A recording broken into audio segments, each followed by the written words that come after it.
Selamat pagi Bu Siska. Ya, apa kabar hari ini? Oke. Jadi hari ini kita adakan percakapan pra observasi ya Bu. Nah sebelum nanti saya amati jalannya proses pembelajaran di kelas atau sebelum saya melakukan supervisi di kelas.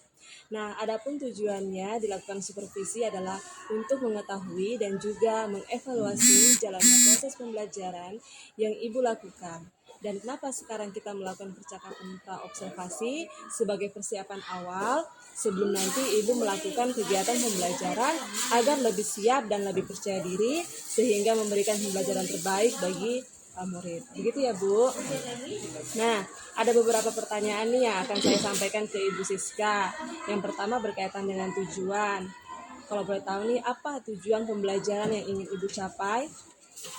Tujuan pembelajaran yang ingin dicapai yaitu yang pertama mengidentifikasi informasi berupa gagasan, pikiran, pandangan, arahan atau pesan dari teks puisi yang dibaca. Kemudian yang kedua, peserta didik mampu untuk menemukan makna yang tersurat dan tersirat dalam teks puisi yang dibaca. Oke, nah bagaimmana dengan area pengembangan yang ingin Ibu capai? Kalau berkaitan dengan area pengembangan yang ingin dicapai yaitu keterampilan dan pengetahuan. Oke, baik. Nah, saya ingin mendengar nih Ibu, bagaimana rancangan pembelajaran yang Ibu terapkan di kelas? Mungkin dari strategi pembelajarannya, model pembelajarannya, ataupun dari metode pembelajarannya. Kalau strategi yang ingin saya terapkan yaitu diferensiasi yang terintegrasi dengan pembelajaran sosial emosional. Kemudian metode yang dipakai yaitu metode diskusi, tanya jawab, juga penugasan. Kemudian modelnya kontekstual dan media yang dipakai yaitu contoh daripada teks puisi, kemudian lembar kerja untuk peserta didik. Oke, baik Siska. Nah, kira-kira kapan nih Bu akan melakukan pembelajaran tersebut? Hari apa, di kelas berapa, dan juga di jam berapa? Mungkin besok hari Rabu, kemudian di kelas 7D jam 3 dan kelas 7B jam ketiga dan keempat. Oke, baik Bu Siska. Nanti di hari Rabu besok jam ketiga 4 di kelas 7C ya. Saya akan masuk di kelas Ibu untuk melakukan supervisi dan saya akan melihat dan juga mencatat hal-hal apa saja yang terjadi di kelas.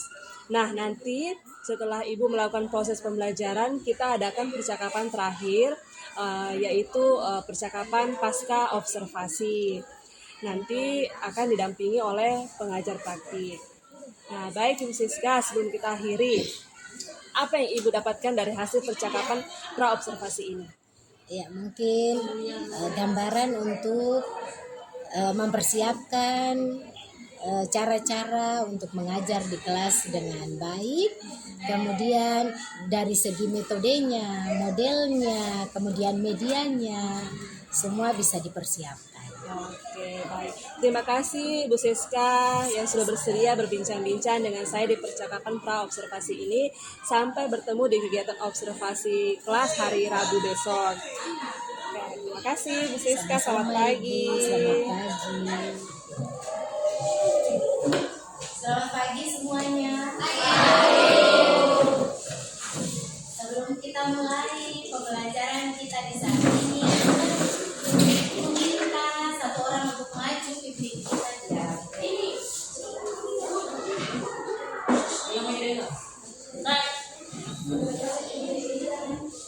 Wadidya silakan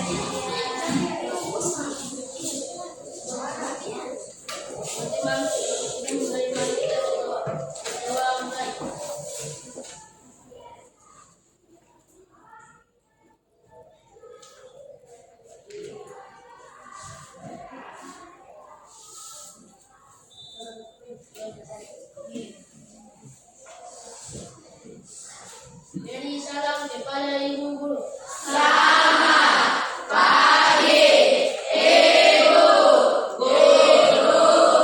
Guru.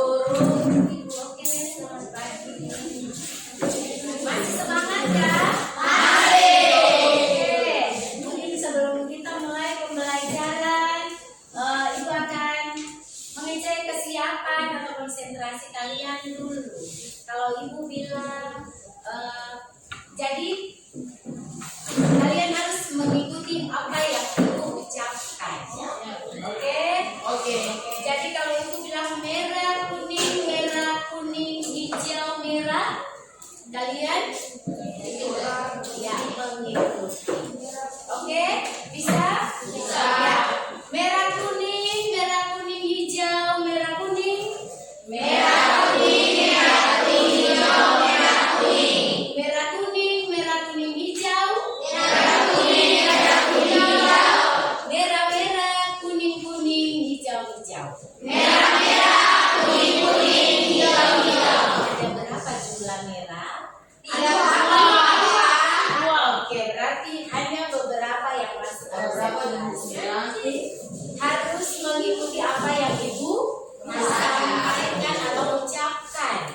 Bisa? Bisa. Bukan menjawab. Oke, ulang satu kali lagi melatih konsentrasi. Merah, kuning, hijau. Merah, kuning, hijau. Merah, kuning, hijau, hijau. Merah, kuning, hijau. Berapa jumlah hijau? Tepuk tangan dulu untuk semua.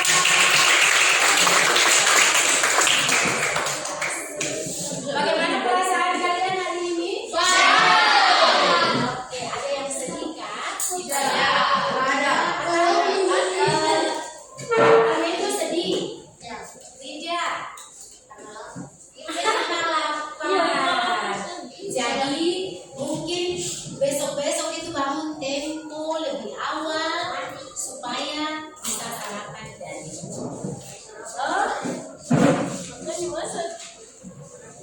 harus bilang mama beli snack kah, kue kah, biar taruh di rumah ketika pagi sudah bisa makan pagi. Atau goreng telur, masak nasi itu sudah jadi.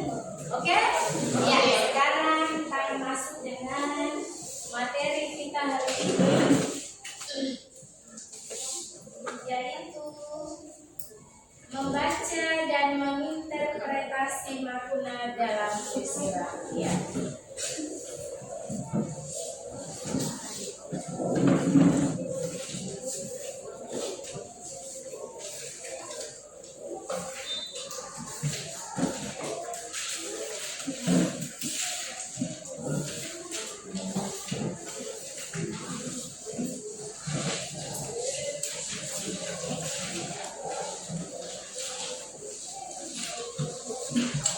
Ya, kemudian tujuan pembelajaran kita di hari ini yaitu siswa mampu untuk menginterpretasi informasi berupa gagasan, pikiran, pandangan, arahan atau pesan dari teks puisi yang dibaca.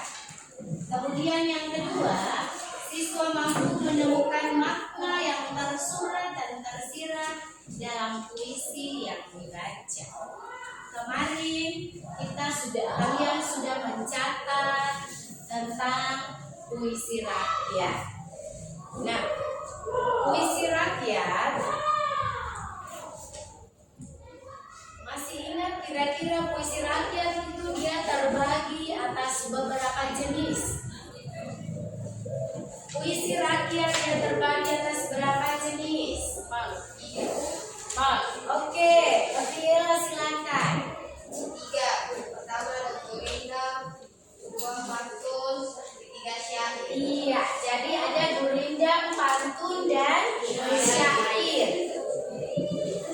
Ada lebih banyak lagi puisi rakyat.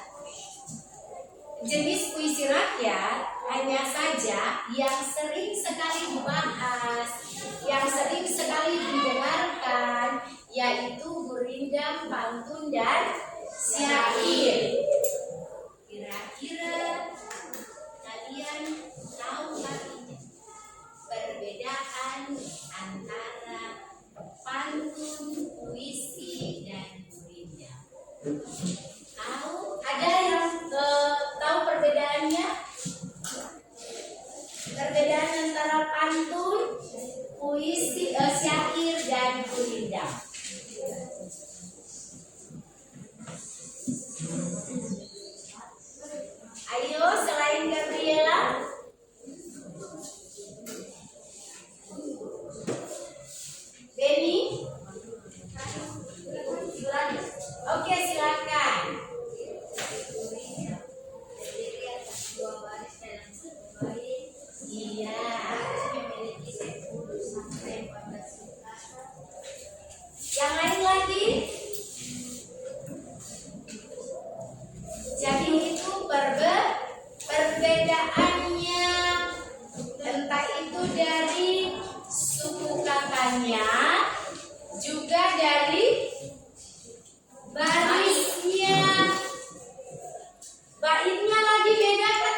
bentuk.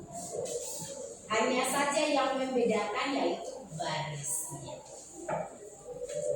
Oke, jadi kalau makna tersurat dan makna tersirat sudah pernah dengar atau belum? Sudah pastinya. Ada yang tahu apa itu tersurat? Iya, sesuatu kalau tersurat berarti sesuatu yang terdapat di dalam teks. Kemudian kalau tersirat berarti tersembunyi. Kita harus membaca terlebih dahulu dengan baik, dengan saksama, sehingga kita bisa mengetahui kira-kira pesan apa yang mau disampaikan lewat puisi atau pantun, syair, gurindam yang dibaca. Jadi itu tujuan pembelajaran kita hari ini. Kemudian kalian mampu untuk menginterpretasikan informasi, mampu untuk menemukan, memberikan tanggapan, menafsirkan, mengartikan. Jadi sebentar nanti ketika ada latihan, Ibu bagi lembar kerjanya, kemudian kalian kerja sesuai dengan yang diminta atau sesuai dengan petunjuk. Jadi puisi rakyat itu merupakan puisi lama yang terikat oleh syarat-syarat atau aturan-aturan yang ada. Nah, aturan apa saja? Ada yang tahu kan? Jadi aturan-aturan itu seperti jumlah baris tadi, jumlah suku kata, kemudian rima akhirnya. Jangan lupa. Itu yang disebut dengan syarat atau aturan dalam puisi rakyat atau puisi lama. Berbeda lagi dengan puisi baru. Kalau puisi baru itu dia bebas, tidak terikat. Mau berapa baris, mau 14 baris juga boleh, 12 baris juga boleh, bebas. Tetapi yang kita bahas hari ini yaitu puisi rakyat, jenisnya pantun, syair, dan gurindam.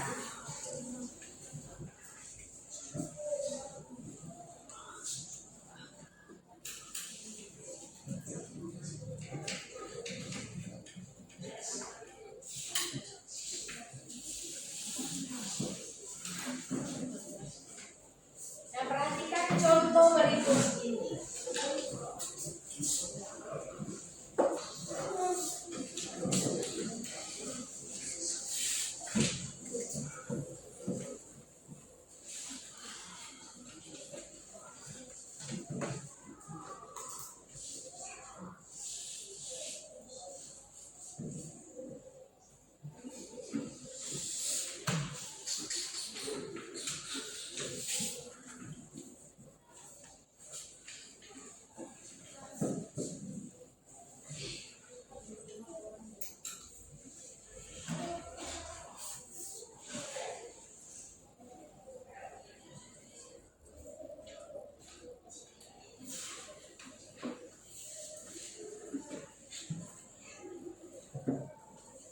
Kira-kira ini puisi jenis apa?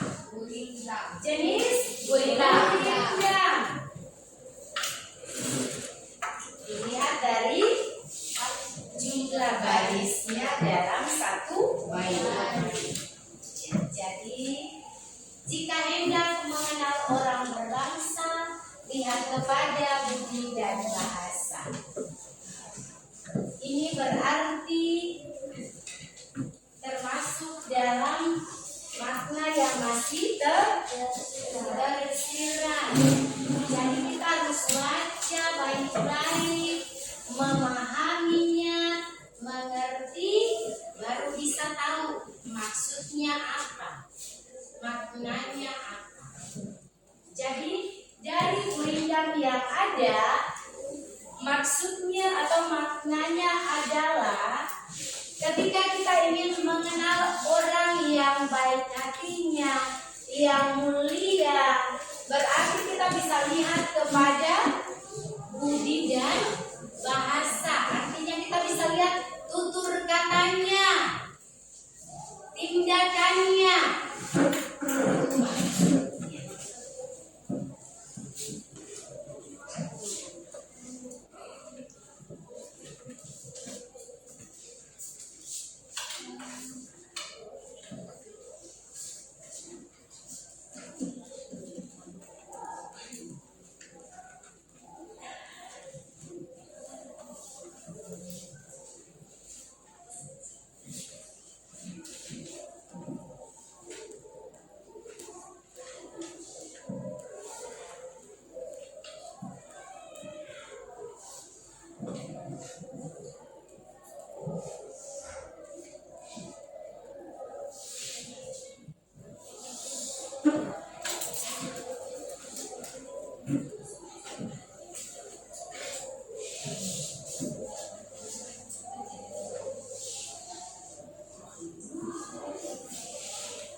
Kemudian yang ini termasuk dalam pantun. Lihat saja lima akhirnya bersajak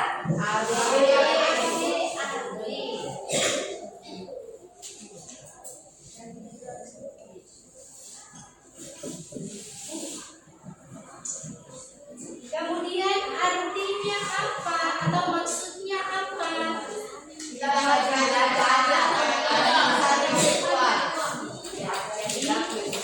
Sejak muda, waktu kita kecil, kita harus rajin belajar supaya ketika kita tua nanti kita tidak menyesal. Jangan orang lain tahu baca, pintar baca, baru kita hanya bisa lihat saja.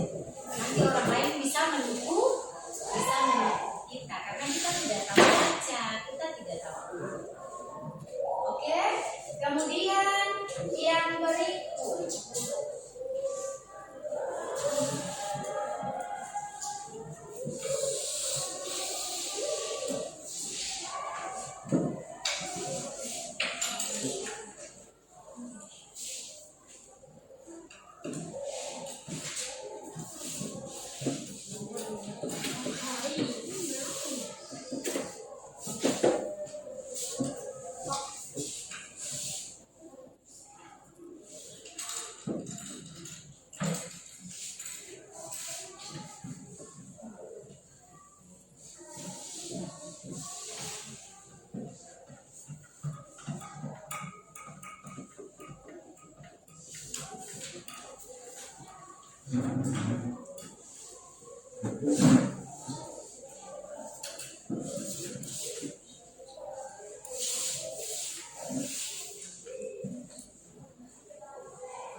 Kalau yang terakhir sudah pasti dia termasuk dalam yang bisa menipu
Kalau yang terakhir sudah pasti dia termasuk dalam syair.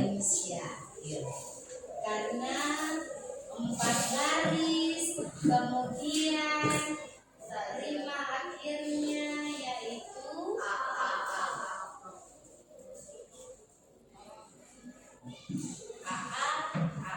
Kalau yang ini AB.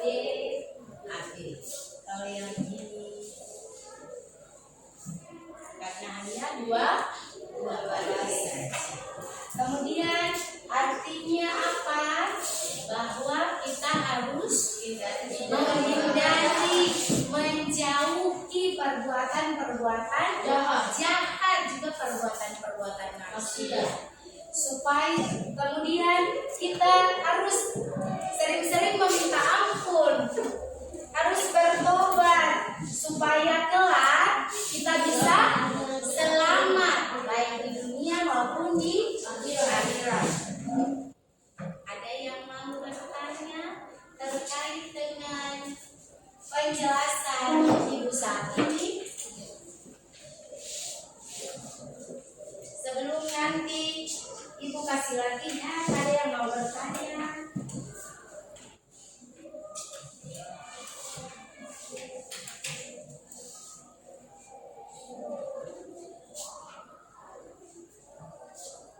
Ada yang mau bertanya?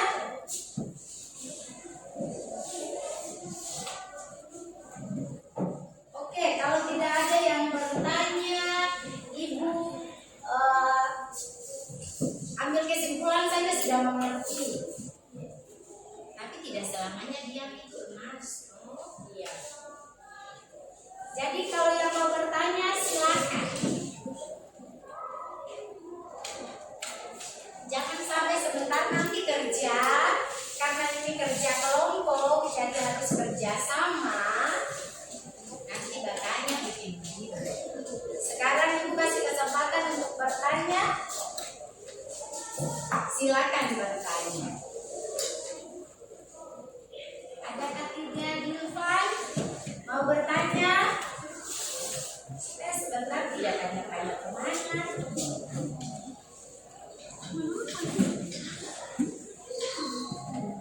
Oke, kalau tidak ada yang mau bertanya, berarti siapa di sini yang suka mendengar? Oke.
Kemudian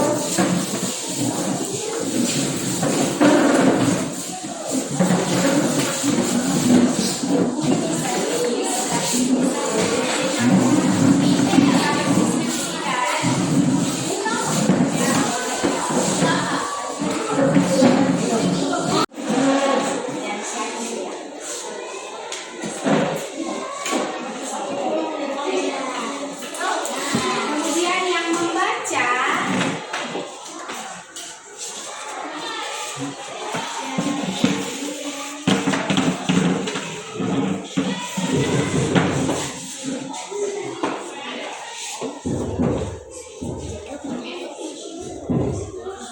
kemudian yang bermain silakan kalian susun menjadi Pantu, Syakir, dan Belinda. Kemudian tentukan maksud. Jadi semuanya sudah dapat? Sudah. Lembar kerjanya kemudian nanti boleh di sini saja boleh ditulis kemudian jawabannya. Jadi yang sudah mendapat lembar lembar kerja boleh membaca, kemudian boleh mendengar, kemudian boleh menyusun sesuai dengan ciri daripada Pantun, Syakir, dan Belinda. Lalu tentukan maksudnya. Ada yang mau bertanya sebelum bekerja? Dari kelompok mendengar ada yang mau bertanya? Ya, ada. Dari kelompok membaca ada yang mau bertanya?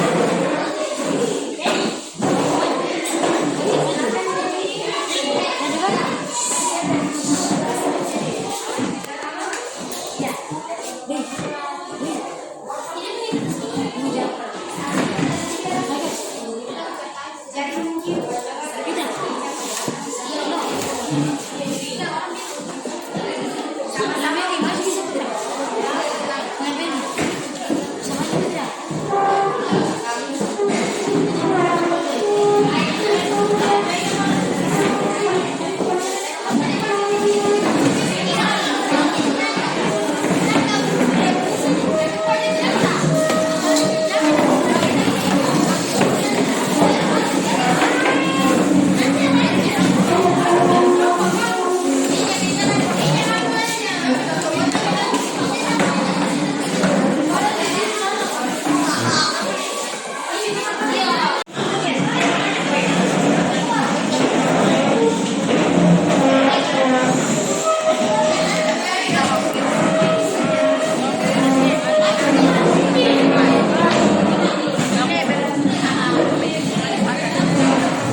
sini.